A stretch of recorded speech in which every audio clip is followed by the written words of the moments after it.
Namaskar and welcome to Global Scan. I'm Shubhendu Ghosh. This is your one-stop destination for all the roundup of the major global developments of the week. The third meeting of the Quad, the strategic grouping between India, Japan, Australia and the US. This week, we'll focus on the key takeaways. Meanwhile, after former President Donald Trump's acquittal in the impeachment trial, bitter exchange with fellow Republican Mitch McConnell, large-scale protests raged through Myanmar, and NASA science rover Perseverance rover lands on the Mars. All that and more in Global Scan. Let's get started with the top stories. Prime Minister Narendra Modi calls for greater integration among South Asian and Indian Ocean island countries, says the spirit of regional solidarity during COVID proves such integration is possible. New Italy Prime Minister Mario Draghi easily wins Senate backing for unity government. Final step needed for his new government to exercise its full powers. Chamber of Deputies approved the confidence motion by 535 votes to 56 in the 629-seat chamber. Relief for residents of Texas, power restored after 3 days, but water disruptions continue. Texas is experiencing one of the most brutal snowstorms in over a decade that resulted in severe power outage affecting 490,000 Texas households and 2.7 million people.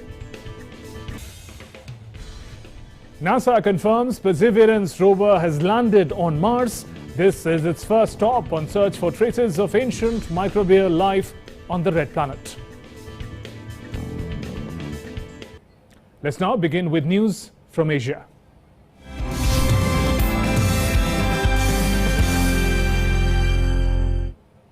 Prime Minister of India Narendra Modi called for greater integration among South Asian and Indian Ocean island countries, saying the spirit of regional solidarity shown during the COVID pandemic has proven that such integration is indeed possible. Prime Minister addressed a workshop on COVID management experience and good practices and the way forward with 10 neighbouring countries, including the extended neighbourhood. Prime Minister's outreach outlined the region's coordinated response, recognition of virus threat and commitment to fight it all together. Prime Minister Narendra Modi on Thursday urged South Asian and Indian Ocean countries to consider a special visa for doctors and nurses so that they can travel quickly within the region during a health emergency. He also mooted a regional air ambulance service.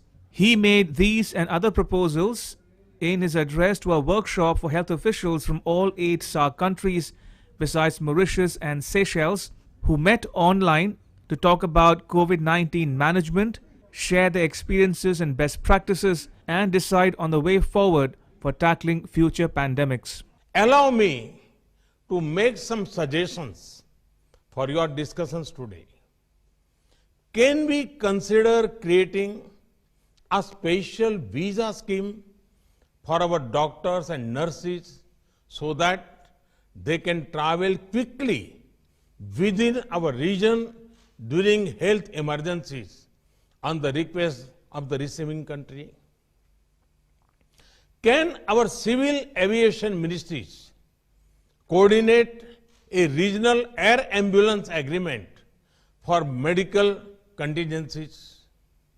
Can we create a regional platform for collating, compiling and studying data about the effectiveness of COVID-19 vaccines among our population? Can we similarly create a regional network for promoting technology-driven epidemiology for preventing future pandemics? And beyond COVID-19, can we also share our successful public health policies and schemes? Prime Minister Modi said the Ayushman Bharat and Jan Arogya schemes announced by his government could be useful case studies for other countries in India's immediate and extended neighborhood. He said the region would be able to overcome present and future challenges if it remained united. If the 21st century is to be the Asian century, it cannot be without greater integration among the countries of South Asia and the Indian Ocean island countries. The spirit of regional solidarity that you have shown during the pandemic has proven that such integration is possible. In March last year, India took the initiative to set up a COVID-19 Emergency Response Fund. India contributed $10 million to this fund. It has shared about 23 million doses of vaccine globally, including 6.5 million doses as a grant. Bureau Report, DD India. On to our next big story. The third India, Australia, Japan, US Quad ministerial meeting took place this week.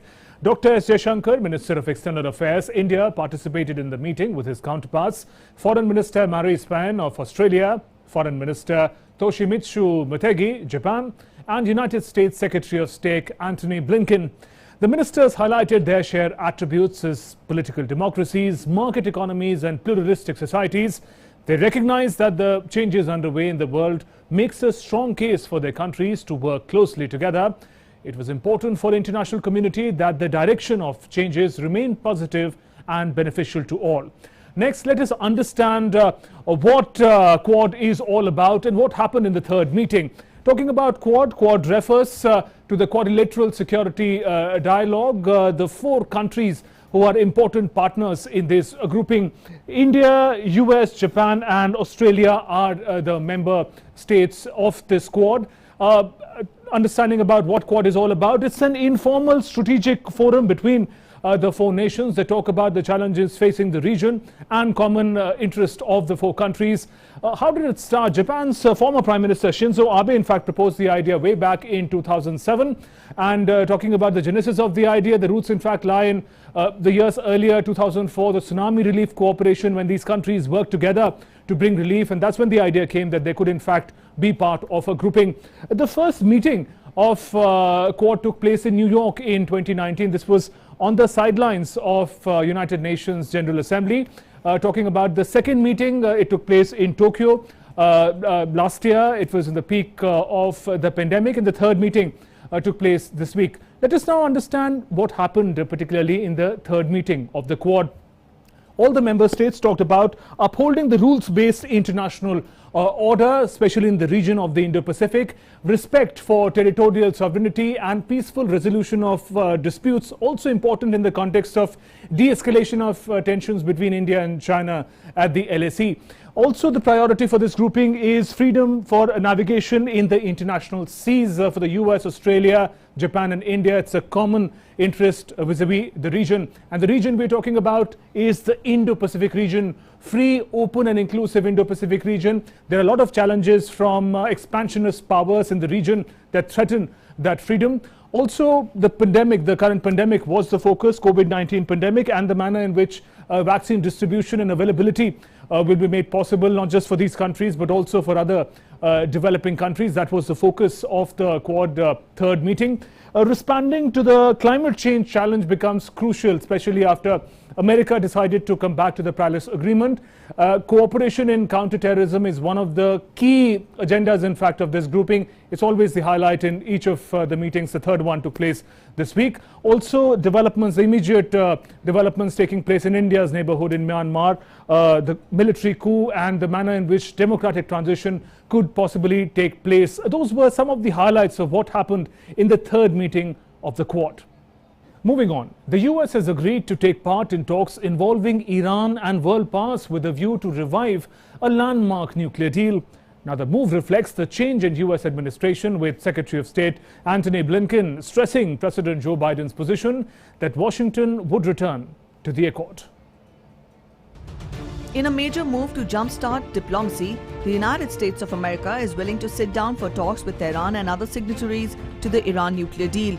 The US has agreed to take part in the talks involving Iran and world powers with a view to reviving a landmark nuclear deal. The US administration informed the UN Security Council that it was reversing the Trump administration's unilateral efforts to snap back UN sanctions on Iran. The United States on Thursday said that it was ready to talk to Iran about both nations returning to a 2015 agreement that aimed to prevent Tehran from acquiring nuclear weapons, seeking to revive a deal that Washington itself abandoned nearly 3 years ago. The move reflects the change in US administration, with US Secretary of State Antony Blinken stressing President Joe Biden's position that Washington would return to the accord formerly known as the Joint Comprehensive Plan of Action if Tehran came into full compliance with the deal. Iran reacted coolly to the idea put forward by Blinken during a video meeting with the foreign ministers of Britain, France and Germany, a group known as the E3, gathered in Paris. A joint statement from the four nations said, if Iran comes back into strict compliance with its commitments under the JCPOA, that is the Joint Comprehensive Plan of Action, the United States will do the same and is prepared to engage in discussions with Iran towards that end. Of course, we are aware of Iran's threat to cease the provisional application of its additional protocol obligations, as well as other inspections provided for under the 2015 deal, the JCPOA. This, of course, comes on top of other steps Iran has taken that go beyond what the JCPOA allows in terms of limits on its nuclear programs. The good news, of course, is that all of these steps are reversible, and the path for diplomacy remains open. And I would say that as we and our partners have underscored, Iran should reverse these steps and refrain from taking others that would impact the IAEA assurances on which not only the United States, not only our allies and partners in the region, but the entire world relies. UK Foreign Secretary Dominic Raab said on Thursday that he was concerned over Iran's further non-compliance with the nuclear deal after the United States signaled that it was ready to resume talks with Tehran. We're obviously concerned about the risk of further non-compliance by Iran with the JCPOA, the nuclear deal. All the more reason to reinvigorate the transatlantic diplomacy, which is why I've been here with my French and German colleagues, but also speaking to Tony Blinken in the US and making sure we chart a way forward and look to find a way to re-engage diplomatically in order to restrain Iran, but also bring it back into compliance with its nuclear obligations. Iran began breaching the deal in 2019, about a year after former US President Donald Trump withdrew and reimposed US economic sanctions, and has accelerated its breaches in the recent months. The US official also hinted that there could be a way to bridge the impasse over who should go first in returning to the deal: the United States by relaxing its economic sanctions, or Iran by adhering to the limits on its atomic program. The US is also lifting travel restrictions placed on Iranian diplomats to the United Nations by the Trump administration that limited the foreign envoys to their missions and the grounds of the UN in New York City. Global Scan Desk, DD India. And India's Foreign Secretary Harsh Vardhan Shringla was on an official visit to Moscow from 17 to 18 February for the India-Russia Foreign Office consultations. He called on the Russian Foreign Minister, Mr. Sergei Lavrov, and he handed over a letter of invitation from External Affairs Minister Dr. S. Jaishankar to Foreign Minister Lavrov to visit India at a mutually convenient date. Foreign Minister Lavrov accepted the invitation, expressed his desire to visit India at an early date. During consultations, Russian Deputy Foreign Minister, the two sides reviewed important aspects of the bilateral relations and also exchanged views on regional and international issues. Both sides agreed on a roadmap for high-level exchanges this year, including the annual bilateral summit. Foreign Secretary also had an in-depth exchange of views with Russian Deputy Foreign Minister Sergei Rybakov on multilateral issues, focused particularly on disarmament and non-proliferation matters.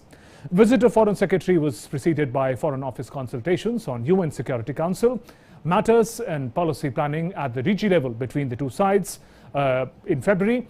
The visit has been in fact useful in further strengthening the close strategic, special and privileged partnership between India and Russia by identifying an intensive plan of action for bilateral relations this year. Agreements on new drivers of our strategic relations, including Russia's keenness to invest in India under Atmanirbhar program, as well as close coordination on multilateral front in the context of India's current tenure as a non-permanent member in the UNSC and the BRICS presidency. Well, I've had a very useful and productive series of meetings in Moscow. I called on Foreign Minister Lavrov yesterday. He was able to give us direction on some of the areas that we were looking at in the bilateral relationship, but also on regional and international issues. I extended to him an invitation by our External Affairs Minister to visit India, and he said he was very happy to do that. We are also looking at a number of other visits at senior levels that would be in the run-up to the visit of President Putin to India sometime this year. And I think many of the meetings that we've had have been very useful in preparing the ground for high-level interactions between India and the Russian Federation. I also was able to meet a wide cross-section of people, from academics to thinkers to Indologists, and also interact with Russian diplomats at the Academy of Diplomacy. I think on the whole it has given a comprehensive overview of the relationship, but more important is how to take that forward, how to keep the momentum in relations going, how to look at trade and economic aspects of our relationship, to look at the high technology areas of our relationship. There's a lot of interest in the business side, and more importantly, our Prime Minister's announcement of developing new synergies, particularly in the Russian Far East, is something that we were able to discuss. We have a good collaboration in vaccines. We are looking at Sputnik 5 being manufactured in India. So there's a very wide range of issues that are on the table. We have common understanding. We reached common understanding on a lot of issues of regional and international interest. And of course, we are working closely with Russia in the United Nations, particularly the UN Security Council. I think we will see certainly a fair amount of activity in the bilateral relationship in the coming months of 2021. Thank you. Some other stories. Anti-coup protest in Myanmar resumed following violence against protesters by security forces and internet shutdowns. Protesters blocked train services between Yangon and Malayan hours after UN envoy warned severe consequences against any harsh response to the pro-democracy demonstrations. People of Myanmar are protesting against the February 1st military coup and demand that the nation's elected leader Aung San Suu Kyi and members of her ousted government be freed from detention. Engineers and protesters continue to rally in the Myanmar capital on Thursday with motorcycles and placards demanding the release of ousted leader Aung San Suu Kyi. Leaders of detained students also waited by a local jail for news about their family members. The police have been arresting the students since February 15 because they said students were gathered in groups, but they were not. They were all separated in different places and we haven't been able to contact them since. We wait in front of the jail every single day for information about our children, but we get nothing. Some residents from Myanmar's second biggest city of Mandalay also said security forces fired shots on Feb 17th in a confrontation with striking railway workers, but neither the army nor the police made any immediate comment on the incident. But the army's Facebook page said forces were providing security across the country to make sure people have tranquility and sound sleep. On Wednesday, tens of thousands of demonstrators flooded the streets of Yangon. They were also joined by celebrities and veteran activists. Their only aim was to block military and police from moving in on protesters. Myanmar's military has charged Aung San Suu Kyi, the country's elected leader, with a second offence, this time under the country's natural disaster management law. Police filed an additional charge of violating a natural disaster management law on top of the earlier filed charges of illegally importing 6 walkie-talkie radios. Mass protests were also witnessed across Myanmar. A UN envoy has already warned the army of severe consequences for any harsh response to the demonstrations, but despite this, army has given itself extensive search and detention powers, and there have been penal code amendments aimed at stifling dissent with tough prison terms. The civil disobedience movement has been growing with strikes that are crippling many functions of government. At a hearing by video conference on Tuesday, her next hearing is set for March 1st. When will she be relieved of all the charges remains to be seen. Global Scan Desk, DD India. And let's now look at news from the Americas.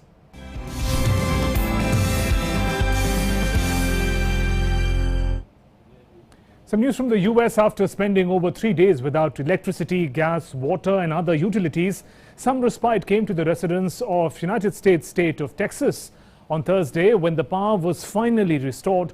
Electric Reliability Council of Texas, a cooperative responsible for 90% of the state's electricity, said it made a significant progress in restoring power to the majority of homes. However, majority of population in the country's second largest state still waited for other services like water to restore, as many criticized the state's political leaders for their complete mishandling of the situation. Texas is experiencing one of the most brutal snowstorms in over a decade that resulted in severe power outage affecting nearly 5 lakh Texas households and 2.7 million people. Disruption in water services has also left 154 of the 254 counties in Texas without water, affecting some 13.2 million people. Earlier in the week, many people were also seen queued up at gas and petrol station after running out of gas. The icy cold conditions and snow blizzard in the United States that many are calling an ice age have killed over 20 people in Texas alone. Amidst this, the weather officials, in fact, are expecting the situation to remain similar for the next few days. Earlier, White House released a statement on behalf of US President Joe Biden, who assured the governors of the states hit hard by the storms that federal government stands ready to offer any emergency resources that may be needed. And NASA's science rover Perseverance, the most advanced astrobiology lab ever sent to another world, streaked through the Martian atmosphere on Thursday, landed safely on the floor of a vast crater. Now, this is the first stop on a search for traces of ancient microbial life on the red planet. The mission managers at NASA's Jet Propulsion Lab near Los Angeles burst into applause and cheers as the radio signals confirmed that the 6-wheeled rover had survived its perilous descent and arrived to its final target zone inside the Zero crater. Moments after touchdown, Perseverance beamed back its first black and white images from the Martian surface. And now we get to news from Europe.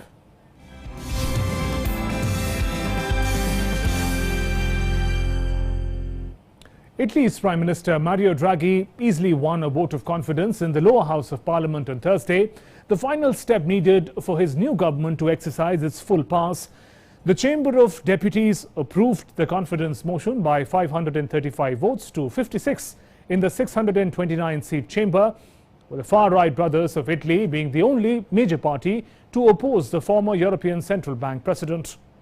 And now a roundup of all COVID-19 related updates from across the world.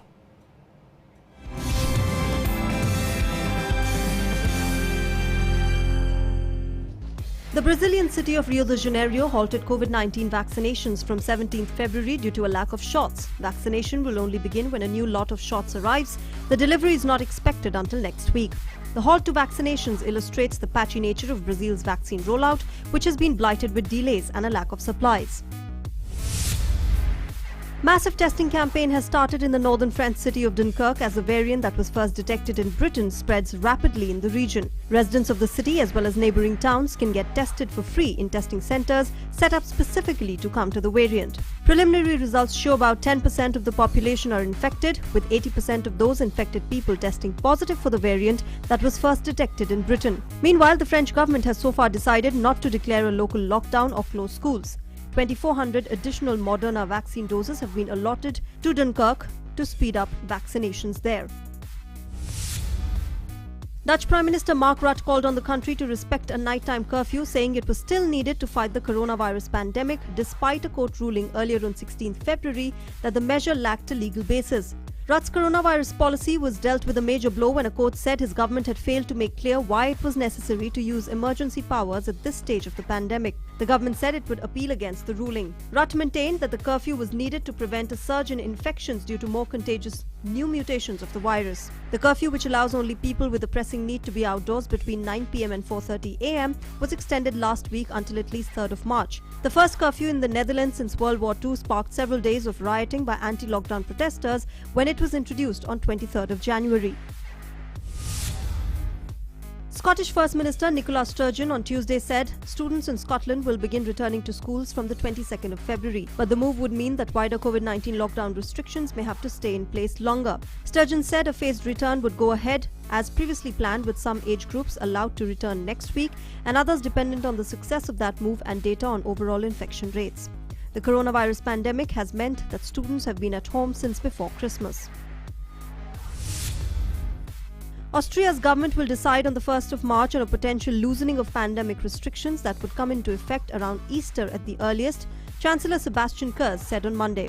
Austria loosened its coronavirus lockdown last week, switching to a nighttime curfew from all-day restrictions on movement and letting non-essential shops and schools reopen. The Conservative-led government announced the move despite coronavirus infections staying higher than it would like, citing the social toll of continuing the country's third lockdown, which began on the 26th of December. Only students who have tested positive will be allowed to attend lessons, while others be able to join online, the government said, adding that tests will be carried out in schools and older students' classes will be split into separate groups. The World Health Organization on 15th February listed AstraZeneca and Oxford University's COVID-19 vaccine for emergency use, widening access to the relatively inexpensive shot in the developing world. A WHO statement said it had approved the vaccine as produced by AstraZeneca, SK Bio, and the Serum Institute of India. The listing by the UN Health Agency comes days after a WHO panel provided interim recommendations on the vaccine, saying 2 doses with an interval of around 8 to 12 weeks should be given to all adults and can be used in countries with the South African variant of the coronavirus as well. The WHO's review found that the AstraZeneca vaccine met the must-have criteria for safety and its efficacy benefits outweighed its risks. The AstraZeneca or Oxford shot has been hailed because it is cheaper and easier to distribute than some rivals, including Pfizer and BioNTech's, which was listed for emergency use by the WHO late in December. Global Scan Desk, DD India.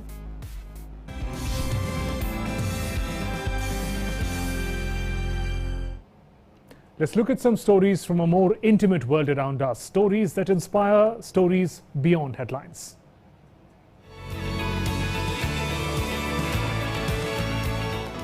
Hundreds of whooper swans and black swans with an orange-colored beak, which are categorized as an endangered species, were spotted passing the winter near lakes in South Korea.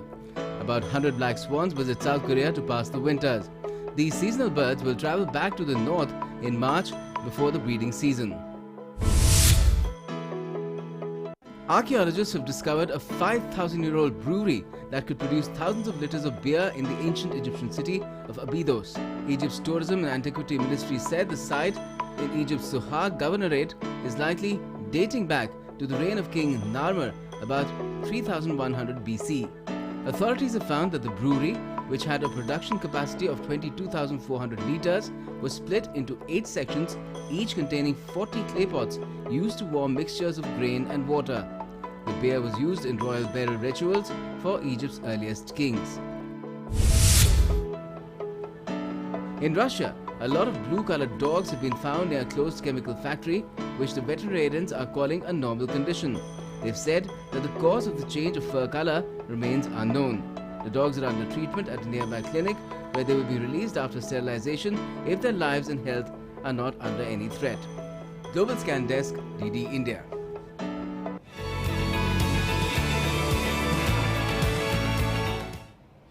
And as we conclude this edition of Global Scan, we leave you with some images that made news this week. Till we meet again, take good care of yourself. Namaskar.